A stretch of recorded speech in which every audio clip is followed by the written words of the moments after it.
Jeff Blair. He of Sportsnet 590, The Fan in Toronto, one of the great sports radio stations in North America. You can follow Jeff on Twitter at SN Jeff Blair. Jeff, top of the morning to you. Hope you and your family are doing well during all this. How are you? Yeah, we're doing quite well, thanks. Like a lot of people, getting used to working from home, although I did go back into the office this week for the first time to do my show from the studio, which was quite interesting. It was separated by a couple of shower curtains between myself and my co-host. Literally, I'm not kidding. I'm talking about, your basic shower curtains, see-through, which is another story. But yeah, no, it's certainly a brave new world.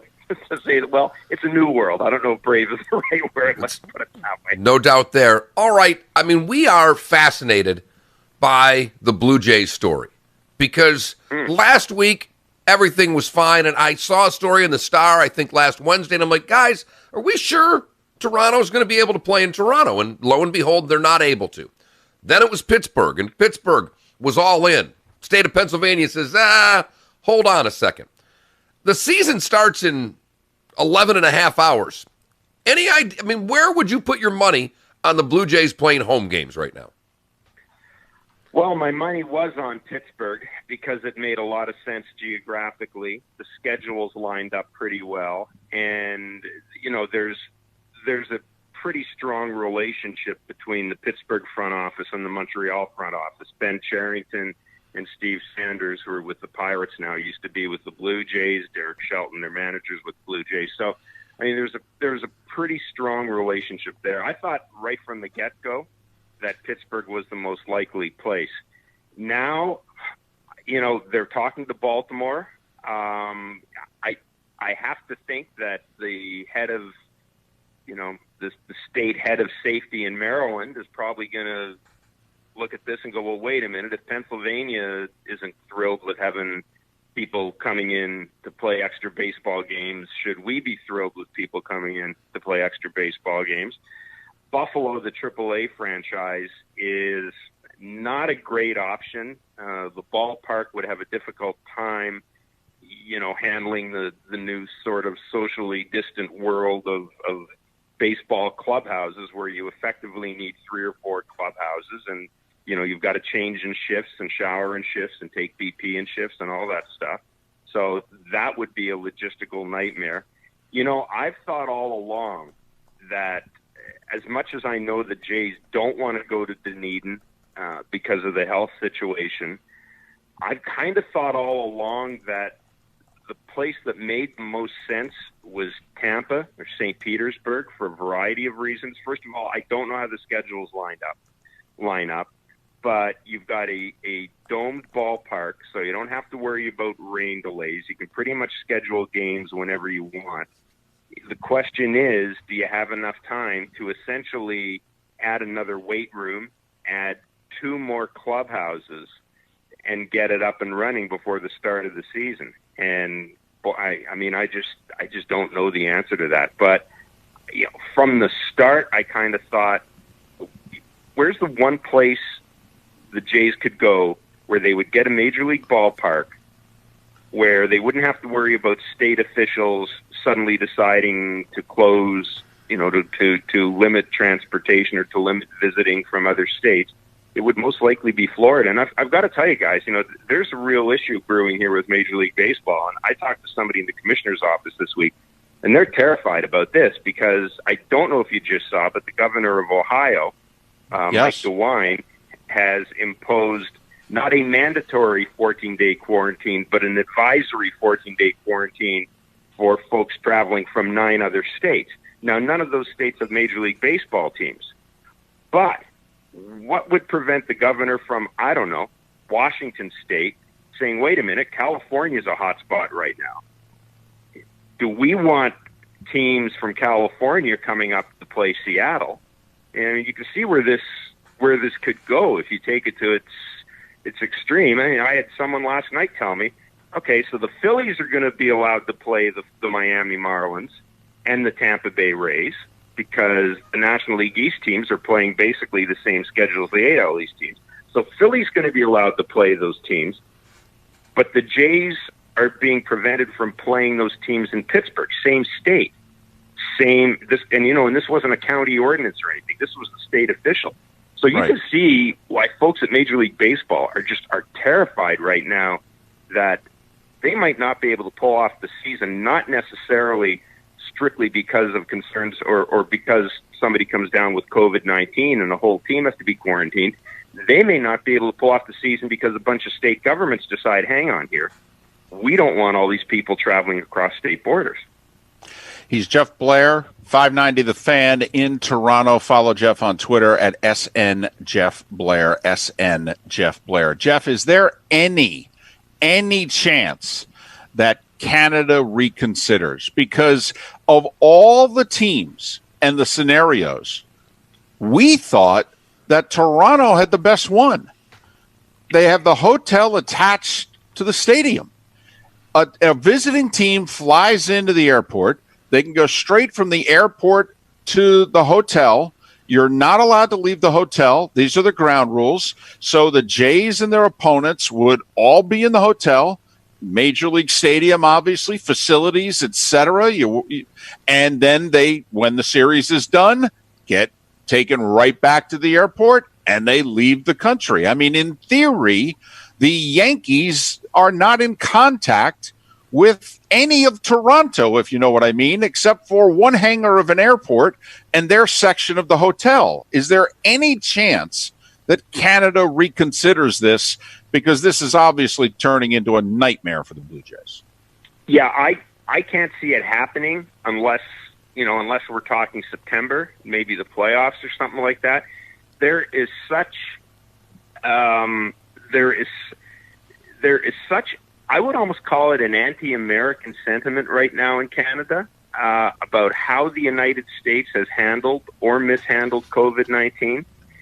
And it would, for the federal government to go back and relax the border restrictions, and look, I'm no public health expert. I don't know if the border restrictions are necessarily contributing to the fact that COVID-19, that the number of cases are lower in Canada, although I might add they are spiking in a couple of jurisdictions. But I don't know how much the border restrictions have helped. There's still trucks coming over. There's still people flying into Canada. But publicly, at least, the perception is the closed border with the U.S. has helped control outbreaks of COVID-19 in Canada. And I don't think, as long as the numbers in the United States keep spiking, as long as the numbers in Florida are concerning, I don't think the government can go back in its decision. I think it would be an absolute nightmare for them in terms of public relations, in terms of public perception.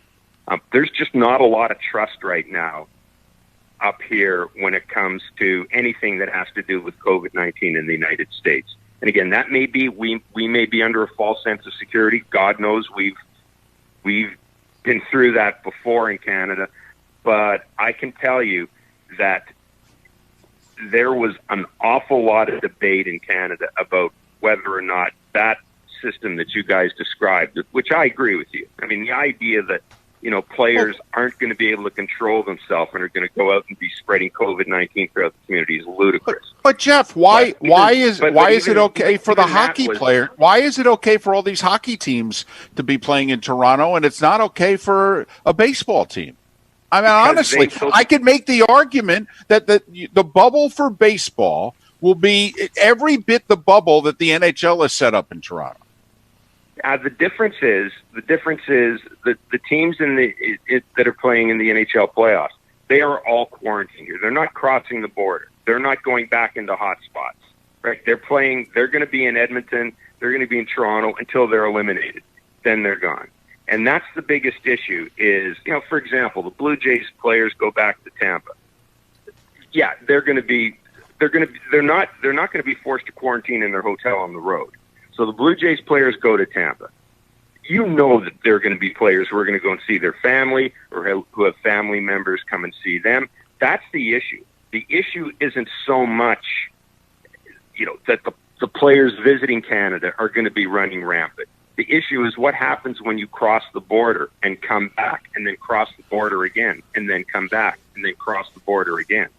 That's the issue. The NHL players don't have to put up with that because they're going to be in quarantine in Toronto and Edmonton until they're eliminated. There will be no cross-border movement. That's the biggest issue. How many, Jeff, and we're talking Jeff Blair, Sportsnet 590, The Fan in Toronto. Jeff, look, Toronto's an average baseball team. With all of this going on, I mean, I can't bet the under fast enough on the Toronto Blue Jays because they're homeless. How is this going? How many games, in your opinion, does this cost the Jays? It's funny. I was talking to one of the players about this. We had a text exchange last 2 nights ago. I'm not. First of all, it's 3 months, 2 months, maybe 3 months if they're in the playoffs. Let's face it, it's going to be hard for this team to make the playoffs. Although if the playoffs are expanded, there's a chance. But it's 2 months essentially. And as one player pointed out to me, look, the bright side is we will now at least be able to have more of a normal life. We will be able to go out to restaurants. We will be able to visit our families. We'll be able to go out, go out for a run on the waterfront or something like that, as opposed to being quarantined in a hotel for a prolonged period of time. That is optimism at its highest. In terms of how do you perform without having a home base?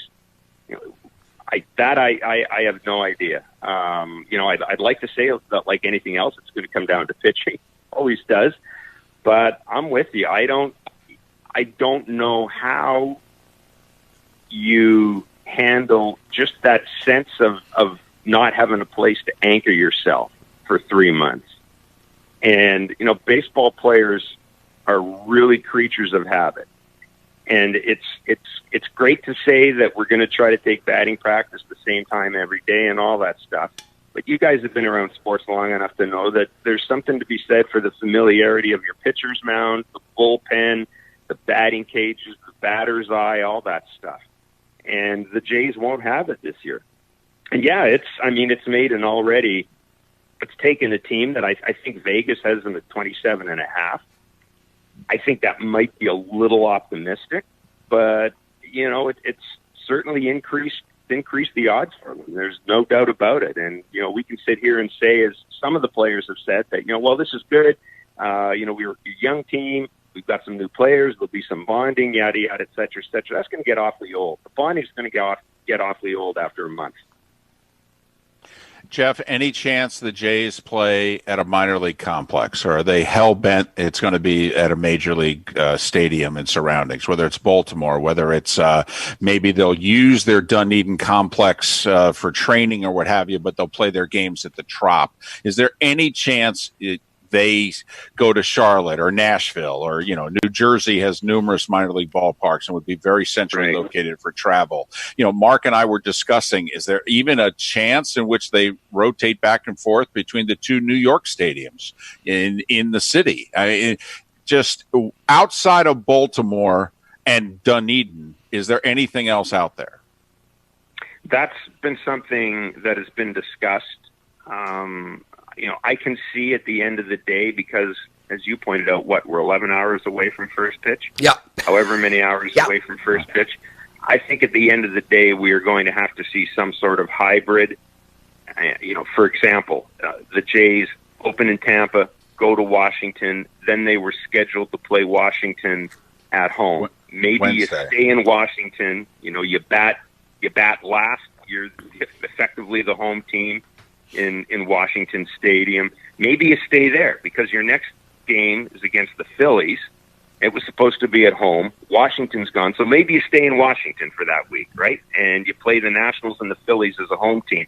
That's where I think this is going. I think it's going to be a hybrid. It's entirely possible, guys, that they start the season and they don't know where they're going to be playing their home games. I mean, it's entirely possible that tomorrow night the Jays take the field against the Tampa Bay Rays, first pitch, and they have no idea where they're going to be playing their home games. That is very much a possibility. Absolutely crazy. All right, Jeff, I know this probably will shock you, but we had a poll question this week of what sport our listeners are most excited to come back. The NHL won, going away. We are a very good hockey market. In fact, we are typically one of the 5, I think the best non-NHL city television market in the country for hockey. So with that being said, everybody from up north lives down that's there. right. Hey, Right. I moved here to work for the minor league team and I called their games for 8 years before I started doing this. So no, absolutely. But when you look at the playoffs coming up, I can't have a guy from Toronto on and not get a little hockey talk in. When you look at this, I have been bullish on Pittsburgh because Getzel's coming back, and when you add a 30-goal scorer to your lineup who you weren't expecting, I like Pittsburgh a little bit. Who do you like that maybe is off the beaten path? We all know Boston and Tampa are really good. Is there someone else you're looking at? Is this because the Leafs get to play home games? Is it finally the Leafs' time to make a playoff run? Listen, I'll tell you what. I am intrigued by the Leafs' first-round matchup. I think if they can get by Columbus, they got a chance to run the table. The team that I'm keeping an eye on, though, for a variety of reasons, is the Winnipeg Jets. I think a lot of people are sleeping on them. You know, they finally got the Dustin Byfuglien stuff. That's been put to bed. It's gone. It's their time. They've got a good goaltender. We know that that's going to be hugely important going through the playoffs. I really like the Jets. I think the Jets maybe are the team that a lot of people, I don't know if I'd say they're sleeping on them, but I think a lot of people are underselling them and underselling their abilities in this format. I really like them. And remember, the Blues took them out last year. You know, we have a tendency to forget, who it is that you lose to. Well, they lost to the eventual Cup champions. And the year before, they lost in the conference finals to Vegas. Jeff, thanks so much for making time for us. We really appreciate it. Stay safe. Be well. Try to get some better shower curtains, and we'll talk to you soon. Absolutely. Take care, guys. Stay safe, and thanks for this.